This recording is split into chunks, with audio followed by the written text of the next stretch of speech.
Olá pessoal, sejam bem-vindos a mais um vídeo aqui do Super Acadêmico com mais um episódio da playlist Antropologia Cultural do Luiz Gonzaga de Mello.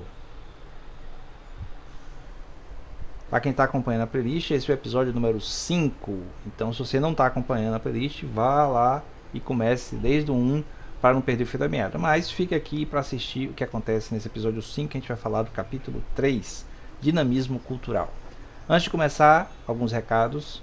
Se inscreva no canal se não está inscrito. Deixe seu like. Você pode também deixar o like especial no valeu. Aí o coraçãozinho aí embaixo você pode apertar. E você pode também comentar o vídeo, de preferência mais de uma vez. Compartilhar o vídeo com quem pode interessar o vídeo. E você pode também ser membro do canal. Clicar em seja membro do canal. E finalmente você pode também apoiar o canal no Apoia-se. Veja esse spot aí.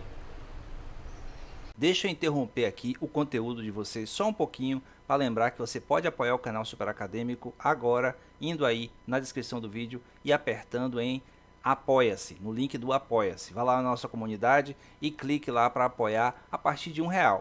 Agora, se você tiver um pouquinho mais de disposição e apoiar a partir de R$60, você ganha como recompensa um dos meus livros. Um desses livros aqui, à sua escolha. São 5 livros possíveis que eu posso mandar para você direto da editora. Tem o Em Busca da Verdade 1 e 2, que você pode pegar. Tem o Antropologia Filosófica, na notas de aula.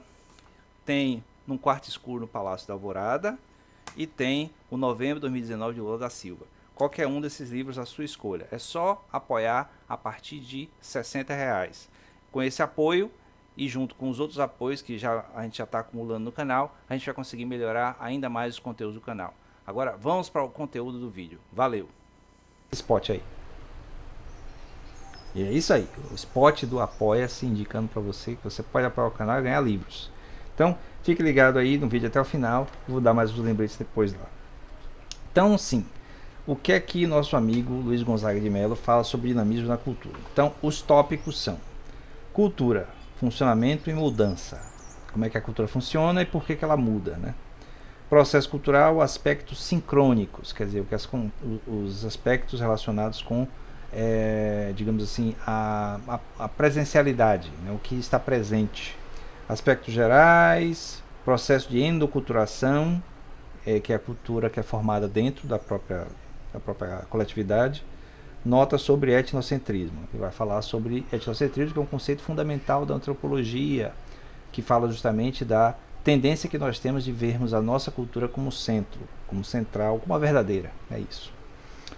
Processo cultural, aspectos diacrônicos, quer dizer que você vai separando os acontecimentos em períodos diferentes, em momentos diferentes, inclusive relacionados com culturas que vivem no mesmo momento, mas que são considerados em momentos diferentes de, digamos assim, de evolução. Pelo menos é uma coisa anacrônica nesse caso aí, pensar dessa maneira, mas ainda existe um raciocínio dessa natureza. A invenção e a descoberta, a difusão cultural, o fenômeno do paralelismo, o processo de aculturação, você deve ter ouvido essa palavra por aí, aculturação, né? Quando uma cultura interfere na outra. A área cultural, idade e área, acidente histórico, cultura e ambiente, cultura e personalidade. Eu não sei se a gente vai falar tudo nesse episódio, porque os capítulos eles diferenciam de tamanho, né? Então, para quem está acompanhando, nós vimos que o capítulo 2 durou, acho que 3 episódios, se eu não me engano. 2 ou 3 episódios. Vamos lá, então, cultura, funcionamento e mudança. As culturas estão sempre em movimento. Isso quer dizer o quê? Que nenhuma cultura é estática, certo? Muitas vezes a gente tem a ilusão de que um lugar, sei lá, um lugar no interior, uma vila indígena, alguma coisa assim, está parada no tempo.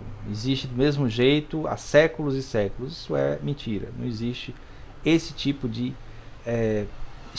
estabilidade constante em nenhuma cultura, porque toda cultura é feita de pessoas e as pessoas vivem num presente dinâmico, certo? Há mudança constante.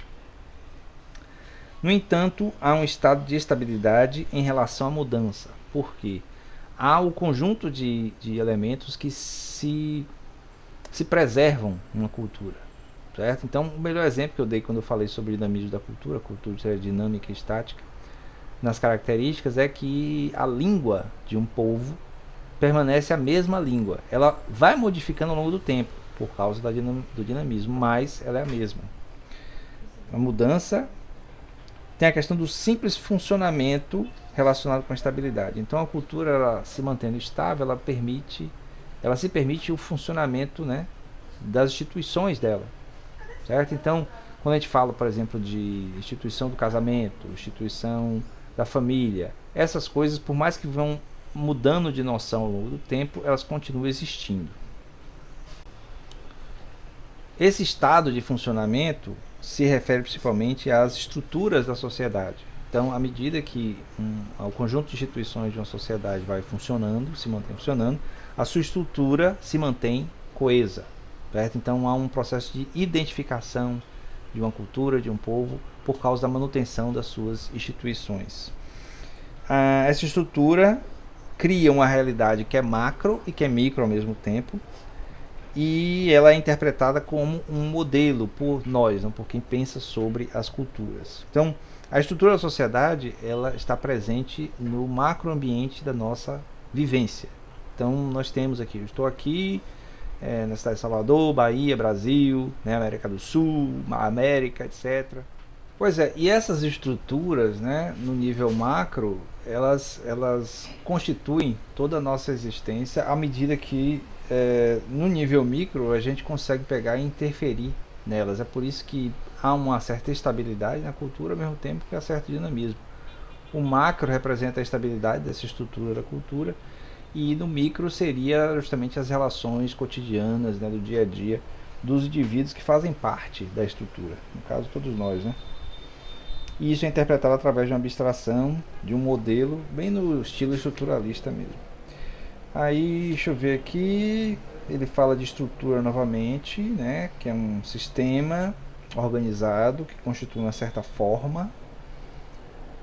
Aí isso acaba dando a noção de que uma sociedade, uma cultura pode ser identificada, certo? Então toda a sociedade e cultura com quem nós pesquisando ou lidando mesmo, nós convivemos, a gente consegue perceber uma série de traços identitários e que permanecem, certo? Mesmo com o tempo, mesmo com mudanças sutis, mas permanecem com o tempo. Daí essa ideia da estabilidade, do dinamismo. Aí depois o Luiz Gonzaga passa para o tópico processo cultural, aspectos sincrônicos. O que seriam os aspectos sincrônicos? A função da cultura é, por excelência, o controle social. Então ela dá uma certa noção de pertença dos indivíduos naquela sociedade. Então você sente que pertence àquele grupo justamente porque faz parte daquele momentum da cultura. Tanto que se você, sei lá, entrar num coma durante 20, 30 anos, você vai despertar numa cultura que você vai sentir como diferente, apesar de perceber as semelhanças. Tem um caráter institucional, padronizado, repetitivo, relativamente fixo na cultura. Podemos constatar isso nos usos, costumes e leis. O mesmo acontecendo na linguagem e na simbologia. A existência disso é para prover a sobrevivência das populações. Então, à medida que nós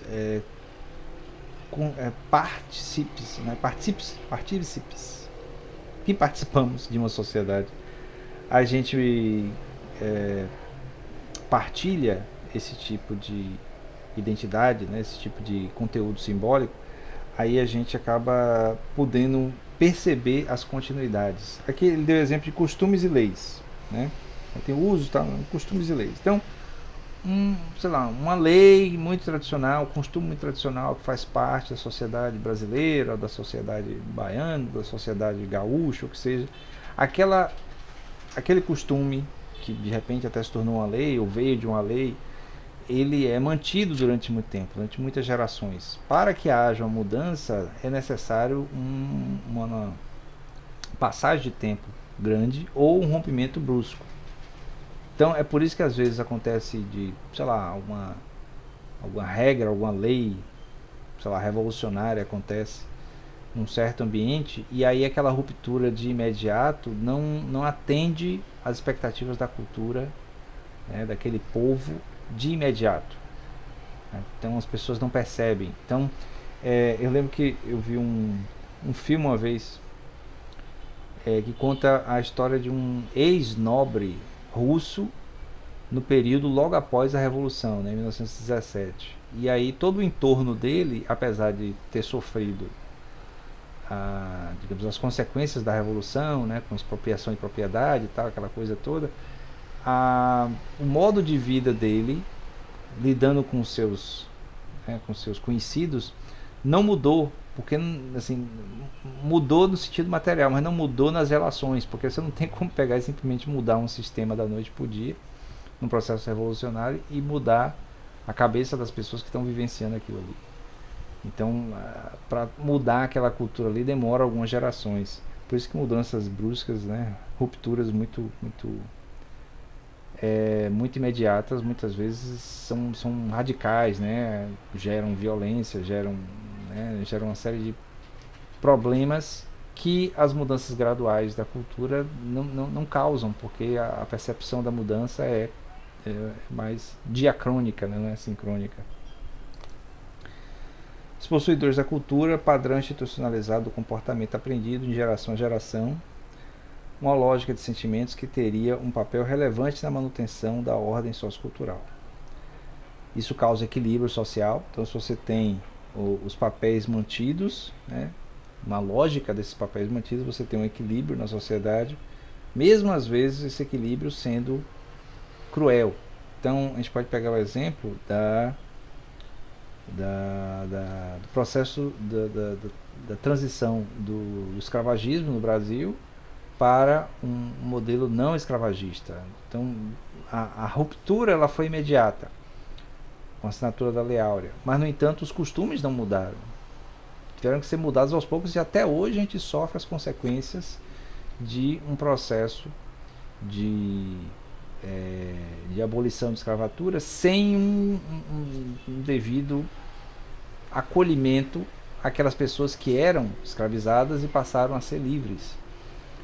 E isso, assim, você não modificou na cultura das pessoas. Então muita gente tem na mente, né, ainda um modelo cultural escravagista, certo?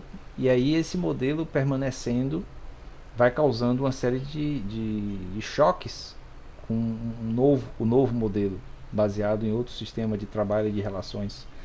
Então você vê que mesmo uma coisa tão assim atroz como a escravização não se perde rapidamente, né? Temos agora aqui o processo de endoculturação, né, ou enculturação. Endoculturação é o aprendizado cultural advindo do interior da própria cultura, certo? Então, os processos sincrônicos de uma cultura, né, que permanecem durante um período de tempo, são passados através de endoculturação.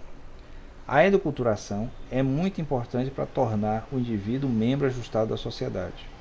Há uma imposição da cultura sobre o indivíduo. Isso é bem parecido com a sociologia lá do Emile Durkheim, que a gente já vê aqui no canal. Se você não viu ainda, dê uma olhada na playlist de sociologia. Então essa imposição não quer dizer uma coisa assim brusca ou violenta, mas quer dizer que se impõe ao indivíduo. É um indivíduo que está fora daquele esquema, ele acaba não se ajustando, ele fica desequilibrado em relação ao social. Mas é uma coisa muito sutil, que a gente aprende desde pequeno, como a nossa língua materna, por exemplo, que ela vem aprendida desde pequeno. Então, esse processo endocultural, né, endo é de dentro, diferente de exótico, exocultural, né, exo com X, que vem de fora. Em antropologia a gente fala muito de casamento nesse sentido, né? Casamento endogâmico, que é casamento dentro da própria comunidade, e exogâmico, que anda de fora. O problema é que o homem, uma vez endoculturado, jamais deixará de ser um agente de sua cultura.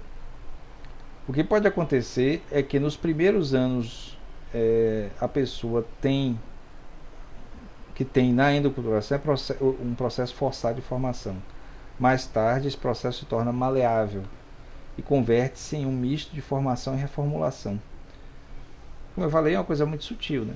Então, uma língua você aprende uma regra. Então, uma criança pequena que aprende uma certa regra na sociedade, né? Geralmente os pais ou os familiares no entorno dizendo ele o que deve e o que não deve fazer, geralmente é pelo não, né? Então, há uma tentativa de fazer alguma coisa, aí o não lhe impõe uma regra que é endocultural, que é dentro do sistema. Nunca poderemos esquecer que a cultura modela não só o comportamento puramente biológico, como também o psicológico. A cultura penetra toda a vida do ser humano. A força da cultura está neste interrelacionamento do ser humano de hoje com toda a sua ascendência, que é justamente todo aquele conjunto de elementos que estavam antes de nós, né, e se impõem sobre nós. O Emil Durkheim ele fala isso de maneira muito clara, né, na sociologia dele. Então, quando um indivíduo passa a existir dentro de um sistema social, aquela sociedade já existe com todas as suas regras, costumes, né, moralidades, e aí você é constituído dentro daquele sistema, por isso que é endoculturação.